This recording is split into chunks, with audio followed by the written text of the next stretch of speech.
आज होता माझ्या मुंबई ते लद्दाख या बाईक राईडचा दुसरा दिवस आणि आजचा आमचा पल्ला होता गुजरात ते राजस्थान. सकाळी ठीक 10 वाजता मोडासा येथून राजस्थानच्या दिशेने आम्ही राईड चालू केली.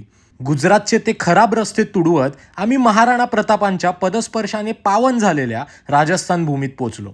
राजस्थानचे रस्ते इतके चांगले होते की राईड करायला एक वेगळीच मजा येत होती. बाईक चालवण्यात मी इतका गुंग झालो की माझ्या सॅडल बॅगचं कव्हर बाईकच्या सायलेन्सरला लागून कधी जळालं ते मला समजलंच नाही.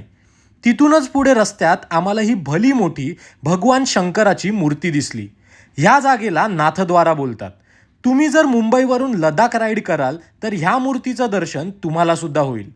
त्यानंतर अजमेर करत आम्ही रात्रीचा मुक्काम राजस्थानमधील धिंदवाडा या गावात केला.